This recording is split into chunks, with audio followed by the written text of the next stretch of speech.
If you're like me when I was in school, everybody wants to be a leader, but you're just not really sure exactly what that means or how to get there. You've got the drive, you just may not exactly know the route that you're going to take. So I've kind of come up with a couple of ideas to give you some advice on some of the things that no matter which profession or career or path you choose are certain to make your life a little more successful and increase your influence as a leader. One of those is very simply just being a humble person, okay? Let's be honest, nobody likes being around arrogant, know-it-all people. It's a fact. It doesn't matter how talented you are. When you're a leader, you're trying to influence others. You're trying to bring them along in a direction that you see as your vision. You do that by being humble. You do that by showing that you care for other people. Some of the other qualities are simply having a good sense of humor. You know, think about the people that you like being around in your life. Think about the people that you're automatically drawn to. You see somebody in a room and you want to go up and talk. You want to engage with them. You know a good time's coming and you know that you look up to them, respect to them. Having a sense of humor about yourself. Being able to laugh at yourself. I mean, look at me. Look at me. My name's Orvis. Of course I've got a sense of humor about myself. It's something I've had to develop since I was young.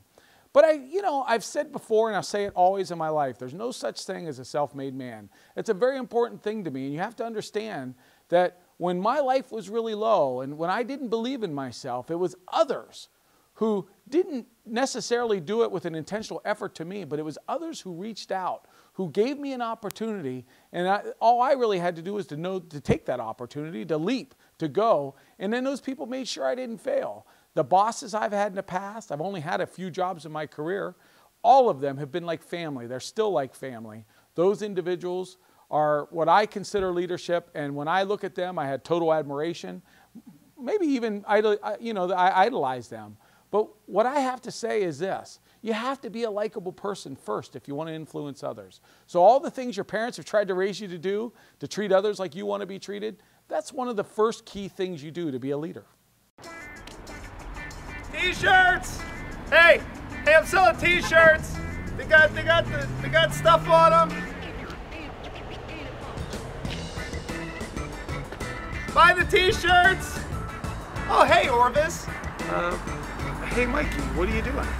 Well, I decided to start my own T-shirt company, but business isn't going too well right now. Hey, do you have a permit for this stand, by the way, Mikey?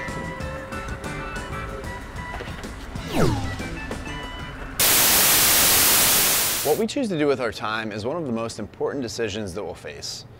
I want to discuss a few intentions that you can make to be more impactful with your time and talents here on Earth. Hi, I'm Courtney Shanower. My wife Courtney and I are the owners of Bahler Street Pizza in Sugarcreek. We grew up here in Tuscarawas County and have been in business for 18 years. If there's one piece of advice that I wish someone would have shared with me as a teenager, it's this. One of the most important things that determine your future path are the relationships that you cultivate. In your day-to-day life, you're presented with endless opportunities to make connections, such as making new friends, finding the right job, learning from those around you, making a difference and inspiring others. But in order to make the most of these opportunities, we must be intentional about our everyday lives. I want to discuss a few ways that we can start to look at everyday relationships and how those can transform your entire life. It's been said that you're the average of the 5 people you spend the most time with, meaning that you'll be influenced by the people that you hang out with the most. What direction are the people that you're hanging out with heading? Are they making you better or worse?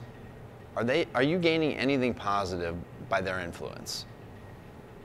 These relationships can not only help you stay on the right track, but they can lead to future opportunities. When you surround yourself with successful, positive-minded people, opportunities are likely to happen. When you're focusing on your education or career, taking the easiest path is rarely the best choice. In order for you to be ready for that next opportunity, you must first do the work where you're at. Great opportunities don't happen to people because they're lucky. Most of the time they happen because they've done the hard work. They've proven themselves by being consistent, loyal, and honest to all of those around them. It requires you to have a goal and take small steps towards working towards that goal every day. I look at it like this. As long as I'm being productive on a daily basis, not wasting my time, I'll reach my goal. You might wonder, how do you start a business? It can look so intimidating when you look at the entire scope, but the reality is, it happens one day at a time. A series of small tasks done with intention lead to big accomplishments. Not only are the people we surround ourselves with important to our personal growth and success, but those outside of our circle can be just as impactful. You don't always know what you don't know, which means finding a mentor or someone that can teach you and you can learn from is a great step in your development. A mentor is someone who may have more life experience than you, that you can gain valuable insight from their journey and the lessons they've learned. This can allow you to learn from their mistakes so you don't have to make the same ones. Sometimes a mentor can be someone close to you, such as a family member, and other times it can be someone that you seek out. Early on in my career as a business owner, one of my common thoughts was, as a 22-year-old kid with no experience, I understood that I didn't know what I was doing, and I was eager to learn and listen to others. I would use that advice and help shape and determine the decisions that I would make moving forward. My stepfather was a business owner who acted as one of my first mentors. I currently have a friend who's nearly 3 decades older than me, who's lived and experienced things that are much different than what I have. These relationships have given me a completely different perspective on life and values, to which I found incredibly beneficial. Another type of relationship that's impactful is that of people in the community. The broader your circle of associations, the more likely you are to be at the top of someone's list when opportunities arise. This can be the case of, it's not what you know or who you know, but who knows you, that can lead to the next step in your life. Doing things like volunteering, getting to know community leaders, or people in business can be a great step. These relationships allow people to get to know you and trust you, and can lead to the next step or opportunity or your foot in the door. How can you make an impact? First, you must identify what you're interested in. Don't look at all the world's problems and say to yourself, there's nothing you can do. Start small, start local, do something in your own community to make a difference. Are you passionate about animals? Volunteer at the Humane Society. Passionate about helping the less fortunate? Volunteer at a food pantry or a soup kitchen. Passionate about helping kids? Become a big brother or big sister. You'll not only be helping others, but you'll develop something inside yourself that will help you become less self-centered and more fulfilled. Finally, and this is possibly the most important of all, focus on being the best version of yourself in the place you're currently in.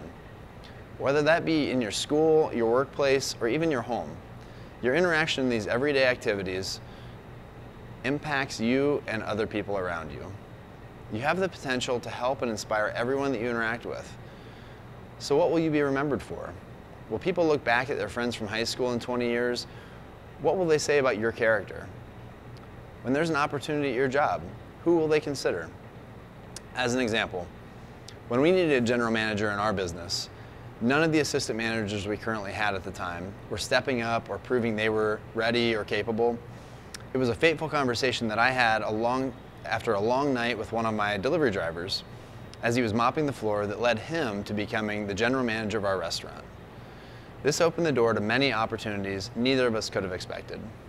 As the oldest of 3 kids, growing up, I never had much time or interest for my little brother or sister. At the time, I was unaware of how much my role as a big brother impacted them and shaped their development. I look back and I see the choices that I made, both good and bad, and how those influenced them. But the older we've gotten, the more that I've grown to appreciate them and our relationship as siblings. Operating a family business is hard work, but it's rewarding. Having family in your business is invaluable because the trust and care that you have for each other goes deeper than almost any other relationship. In closing, I just want to reiterate the importance of cultivating and maintaining meaningful relationships with people throughout your life. When people know that you care about them and their well-being, they're more motivated to care about you and yours. Thank you.